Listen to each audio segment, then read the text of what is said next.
Hello and welcome to the weekend review. Look at this beautiful background. Before we give the announcements on what the background is, some of you will probably recognize this. I'm Abs and welcome to my channel, October Red. This is the weekend review for obviously all fights up until Sunday, the 10th of December. And when I say all fights, I'm talking about the Matchroom and the Boxer card that we've had on the 9th and the 10th of December. We like to do a little wrap up, talk about the fights and open the page so obviously you guys can discuss in the chat section, in the comment section, I should say, are your thoughts on what you thought about the fights. I've got the lovely Birmingham, I'd like to call this like the financial quarter, where we've got the town hall. And as you can see, it's the German market. The German market where you can go and have your lovely sausage, if that's what you like, not me. You can have hot chocolate with brandy in it and all sorts, because guess what? It's Christmas time. But anyway, enough of that. Hope you're all well. Thank you for all of you that tuned into the live as well. I enjoyed the fight. Somebody said that they didn't like it. Went into the comments. I thought, you've just missed the live. Well, you're in the live.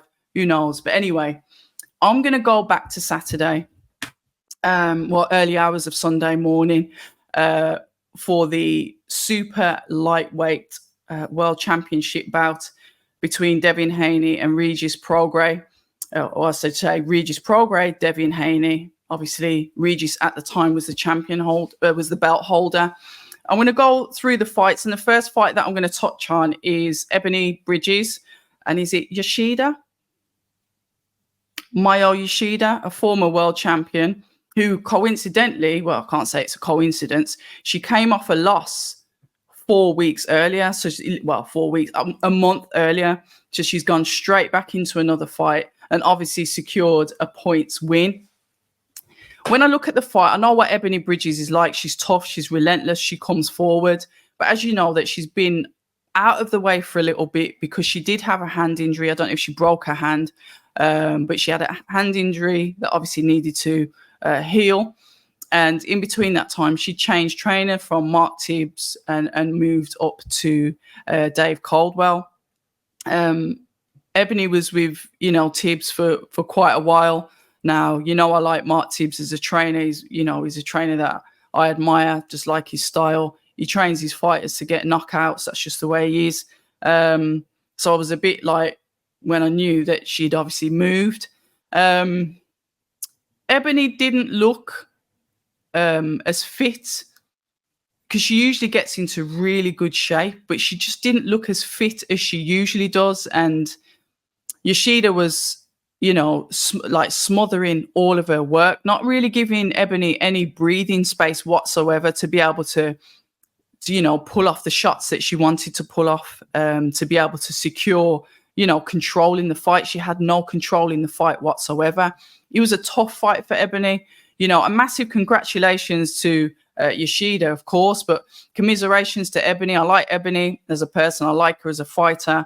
I know that she's tough, she's relentless, but she just seemed a bit different. I think Eddie summed it up when he said that she came across as flat, which is not a word that we'd use to describe Ebanie. Not her first loss in her career. So, when people, have losses, you think, oh, their O's gone, how are they going to deal with it? Ebanie's had a loss before, and she was very, very humble in defeat. It's boxing. There can only be one winner. I listened to a conversation that David Coldwell had with one of the channels. I think it was IFL. It was either IFL or Boxing Social. It was one of the two, where he said that she kind of like wasn't listening to what he was saying, which, okay, fair enough. To be fair, I wasn't really listening that much to the comms because I was obviously watching the fight. As a team, I think you obviously need to go back and sit back and reflect as a team. It's a tough one. Sad to see Ebanie lose. I don't like the stick that she's been getting online as well. It's just uncalled for. She lost the fight fair and square. Hopefully, maybe she can get a rematch, but she's lost her belt. The IBF has been taken off her, which is always sad to see when you win a belt and then you lose it, not having to relinquish it. because your opponent is unworthy, but you lose it because you lose the fight. So commiserations to Ebony. Back to the drawing board. Sit down, have some conversations, find out what went wrong, and obviously how they can improve. And, you know, hopefully we'll see more of Ebony in the future. So moving straight from that then, the other fight that I'm going to talk about on the card is Straffon Cruz. Now, why I like that fight so much, obviously Andy Cruz, Giovanni Straffon, you're looking at Andy Cruz who's going into his second fight, yeah? And Giovanni Straffon was going into his 20, well, what is he, on 30 fights or something? Going into his 31 fights. Experienced fighter, winning record. And we saw a complete dismantling of Straffon in that fight. Andy Cruz was so clinical, but he was quick and clinical. He was finding, you know, when you see a fighter and they find the angles, they find the gaps, they look for the holes, and the way that he was able to get in and just get in with those clean uppercuts. We saw uppercut screw shots. We saw him literally punish his opponent. So obviously, you know, how that fight went was how it should have went with the performance that we got from Andy. I try not to get too excited about new fighters because, you know, sometimes you can, and then maybe there's a lot of hype around them. But you're looking at a fighter that is going in on his second fight with someone with a winning record of, was it 26, 5, and I think 1. And I think now he's 26, 6 and 1. So you're looking at the levels. We talk about experience. We had somebody in the live chat for the Billam Smith Masternack that was saying about, you know, Ben Whittaker needs to step up. We need to see him face tougher opponents, this, that. And I'm of a ilk where I think sometimes you've got to build fighters. Yes, they're Olympic medalists. They've got that caliber. But I don't see anything wrong with a not too much of a steep incline, you know, build a fighter too quick. But when you're with Matchroom, you've got no choice. They are going to put you on that incline, and it's going to be 10 or 20 incline. They are going to put you through your paces. A good fight, but a clinical display. Somebody that is so comfortable in the ring, so comfortable. It almost looked, even though he was quick and he was fast, and you can talk all day about his footwork, how he could move in and out of range so quick, get the shots off, reset, come back and throw some more, or throw multiple shots while in range. But to see that from somebody that's just in their second fight was really good to watch. Easy on the eye, pleasurable. We like to see that. And he just dismantled it until obviously the ref had to say, yeah, you know, no more for that. So really impressive performance from Andy Cruz. And we've seen that. I think Eddie Hearn was on a live with, oh God, I can't see it. Names always go out of my head. That he's fought in the amateurs. I know who he is because I posted him on my page, but when I'm trying to think of the name just like that, it goes. It might come back to me at the end of the video. Who knows? But he, you know, Andy was calling him his son, saying that he slapped him up loads of times in the amateurs.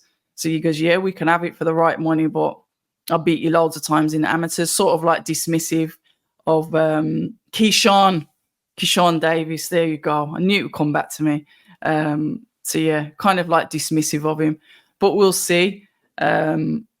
I'm just trying to think, what weight is he at? So in that fight, it was his lightweight, and he won the IBF International. So IBF International in his second fight. So congratulations to him.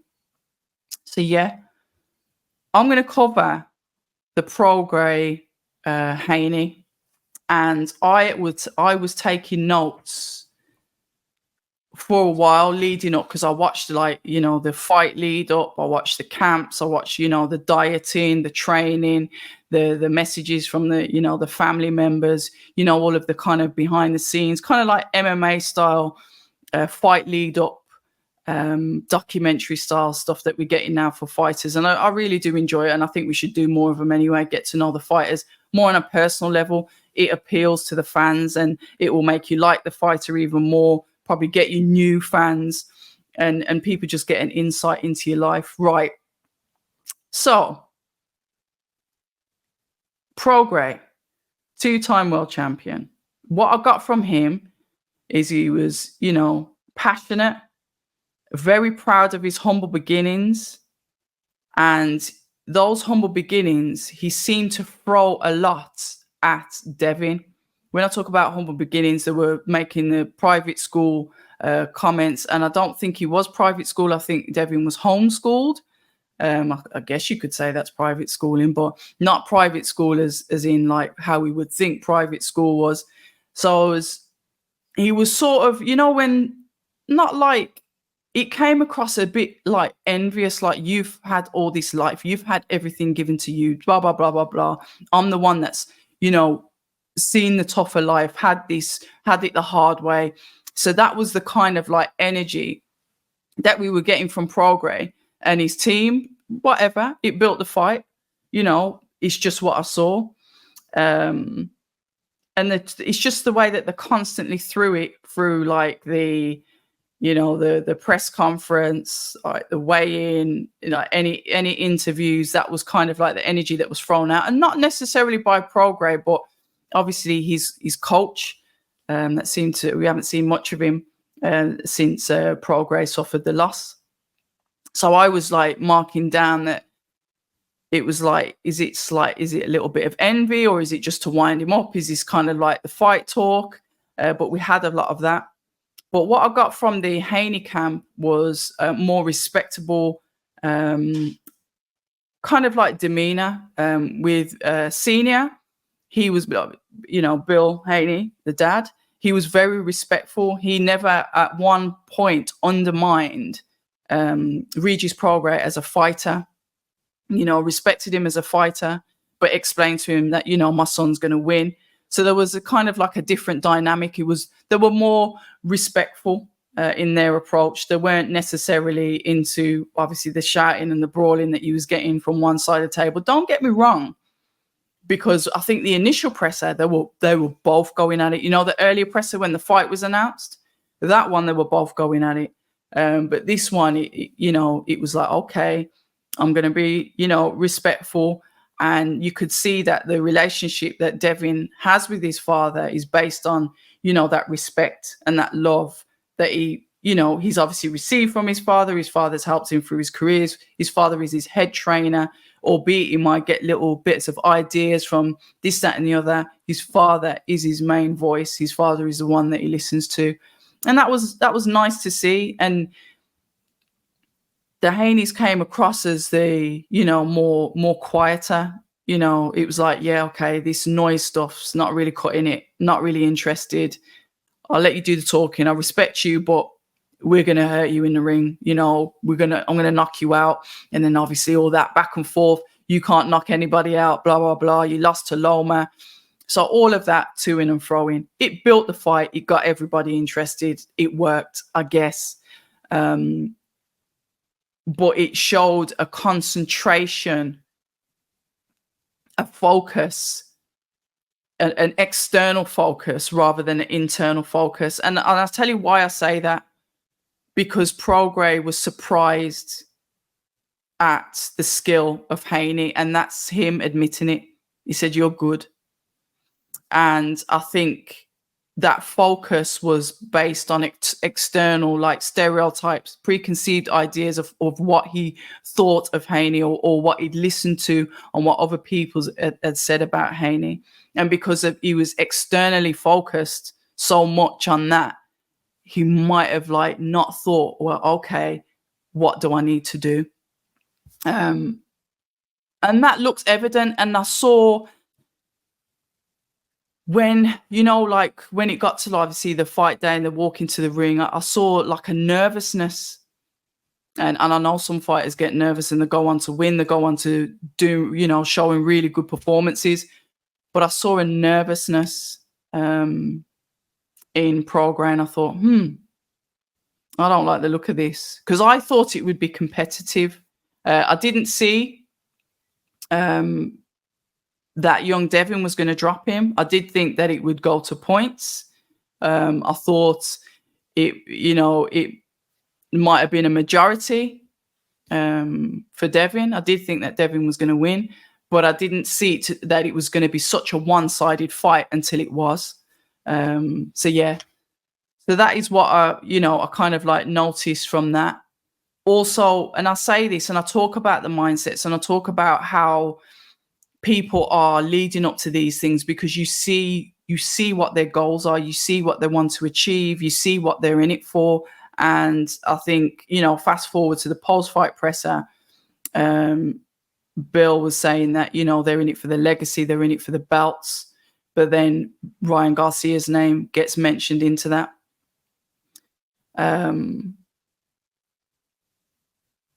But we can talk about the style of the fight. One of the things, and I've said this all the time, when I speak to fighters, I always say to them, all right, then your opponent, blah, blah, blah. Don't tell me about the weaknesses, because weaknesses are there. What strengths have your opponents got? When you look at your opponent, what are their strengths? And I ask what the strengths are, because if you take away someone's strengths, you can nullify, what they do, and then you can control what they do. And that's not just me talking about fighting. That's just me talking about in life. You find out what someone's strengths are. You attack those strengths. You can manipulate those strengths, and you can do what you will. That person ultimately turns into a puppet. And that's exactly what we saw in this boxing match. We saw Haney's ring IQ heavy, but sticking to the plan.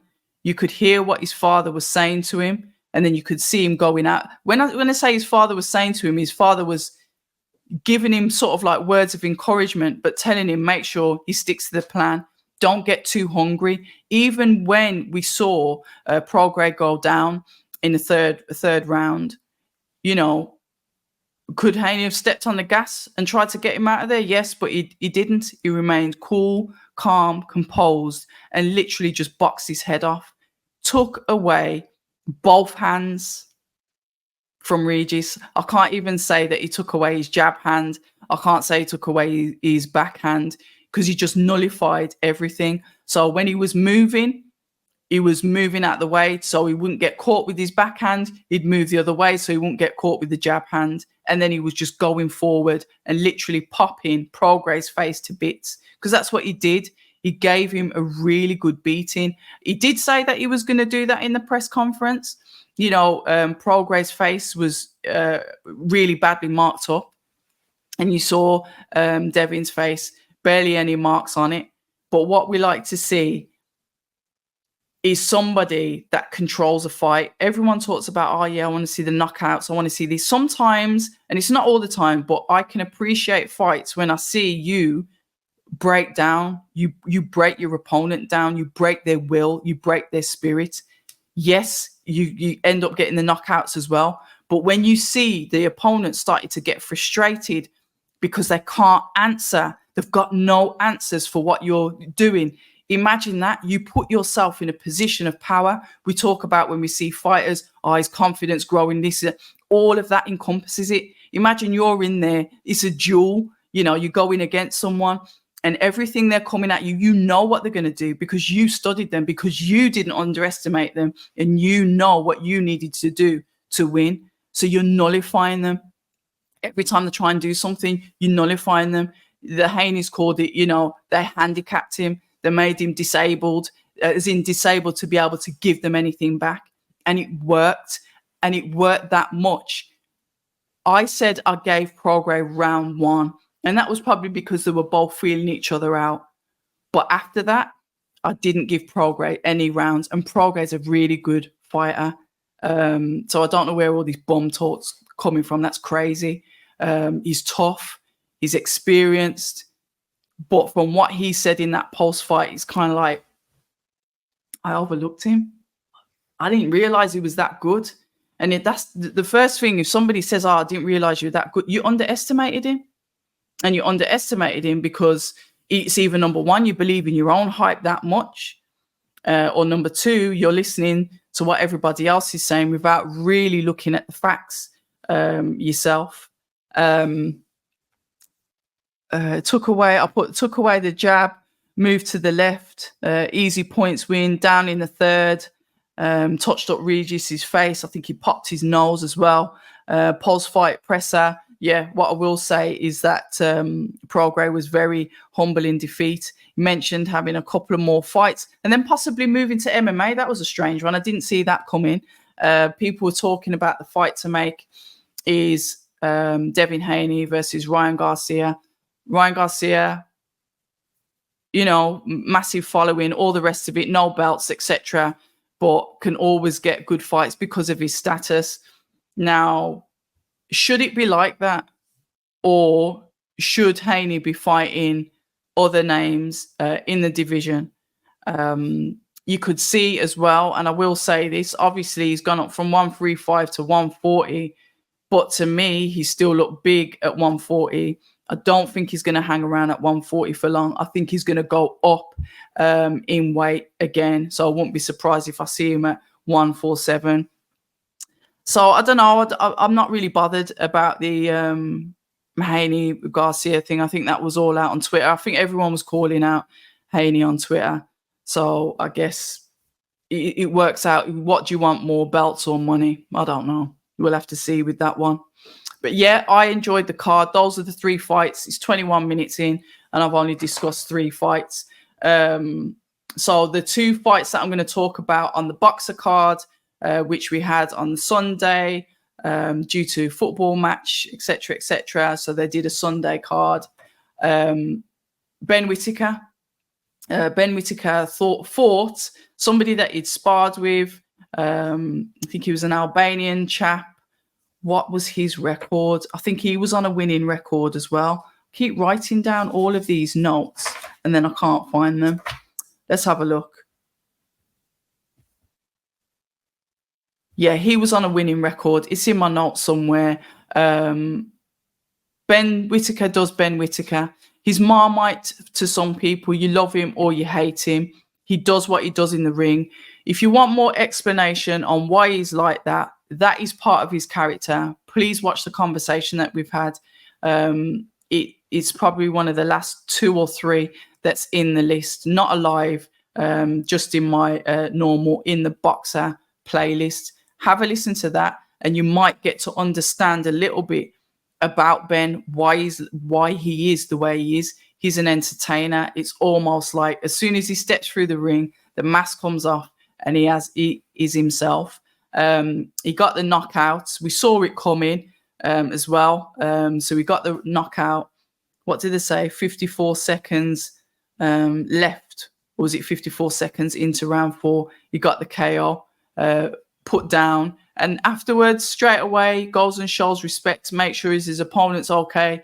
Goes up to him and says, you know what it is, this show business, blah, blah, blah. His opponent smiles, whatever, they shake hands, whatever, and he moves away.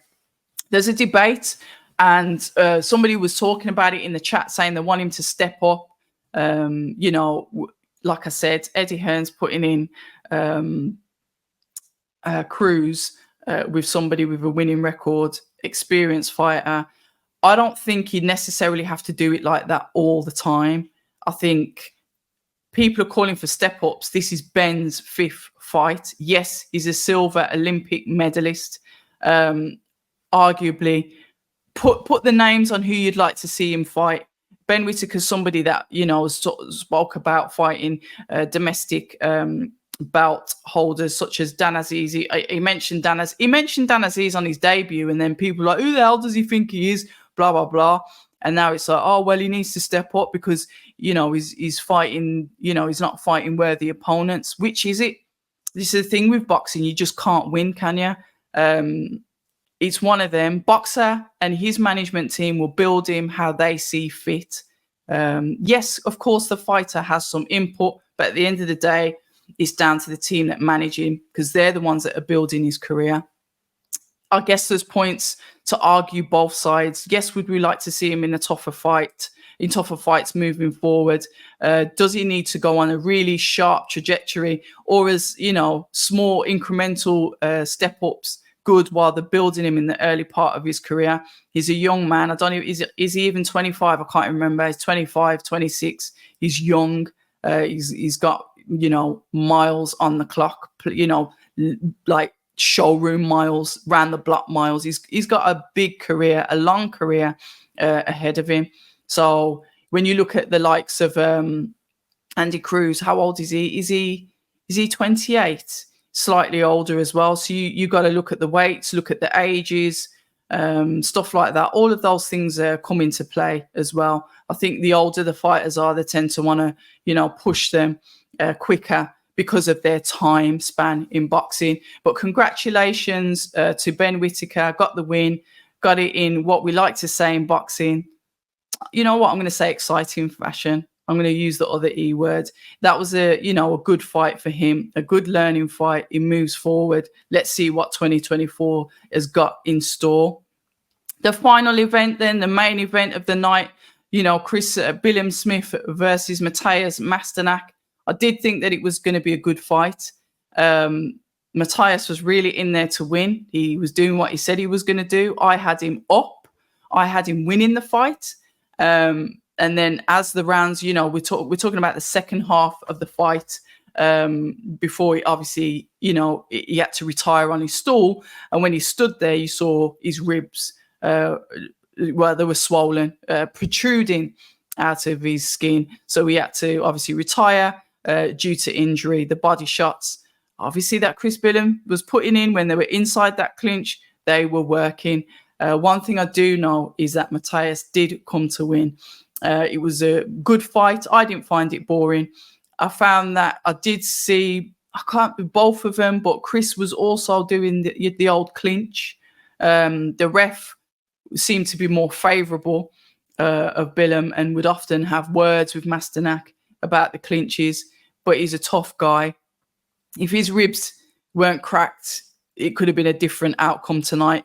Billam, as all of us did, looked shocked when there was like a delay to come out, and he was like, well, what's going on? And as soon as you know that delay, you know the fight's going to be stopped. So massive congratulations. Billam has eyed the fact now that the IBF is vacant because Jai Opetaia has obviously relinquished it, so he can carry on with his fight on December the 23rd with Ellis Zorro, the day of reckoning out there in Saudi, where either Anthony Joshua or Deontay Wilder is going to be the main event. So Chris said he's eyeing up that belt now. He would fight for that vacant. So I guess there's going to be a bit of a, what we're going to do with this belt then. As Eddie Hearn is the promoter of Jai, I don't know, will he have any input in what happens with that belt, or it's relinquished back to the governing body? So there's two people that are in line to fight that, but we'll see what happens. But I think CBS was interested in unifying, going for another belt. Richard Riakporhe's name was mentioned, and he was sort of like, yeah, really, but yeah, I just want to fight for another belt. So we'll see what happens in the future. I was expecting Richard Riakporhe to jump in the ring, but that never happened. I think Chris Billam Smith has been in the ring after Richard Riakporhe fought, but the same hasn't happened when it's the other way around. I think Ben Shalom was asked, yeah, we're going to get this Richard Riakporhe fight, and it's like, oh, let's just have Christmas, let's just be grateful and blah, blah, blah. So that was kind of squashed, which I kind of guess is maybe going to be a little bit anticlimactical for Riakporhe as he came there and he was ringside, but it is what it is. This is boxing. Anyway, that's the review. I can't believe it. We're just under 30 minutes. That's the weekend wrap up. Please feel free to put your comments in the comment section. Anything you want to talk about, anything you want to discuss. The output from the channel is going to slow coming up to obviously Christmas, unless there's any media events that I go to. I will be doing a watch along on Saturday. I'm going to say early hours of Sunday morning. It's going to start about 3 a.m. because obviously it's over in America. So we're going to be doing that. to watch Rodriguez Edwards and their championship bout that's coming. So I'm looking forward to that. So that'll be a late one. So you can tune into that if you like, or you can watch it the day after. But I will be watching that live for sure. And then obviously the week after, you know what it is. It's the 23rd. We'll be doing the live for the Day of Reckoning. That's going to be Christmas themed. I might have a little backdrop like this, who knows, just to, you know, keep us all Christmas spirited. Probably going to invite people to come in and in on the chat as well and live. Obviously, people need to be on their best behavior because I'll just kick them out and block them if they're not. But yeah, we'll cross that bridge when we get to it. Listen, guys, you lot are awesome. Thank you for tuning in. Thanks for rocking with me. Thanks for all the new subscribers. Thank you to the ones that have stayed and always showed support. You guys are the best. I've said it. I've got the best subscribers on YouTube. So hopefully our community continues to grow. You know what it is. October Red. Stay ready. People say I'm toxic, and honestly, I don't care.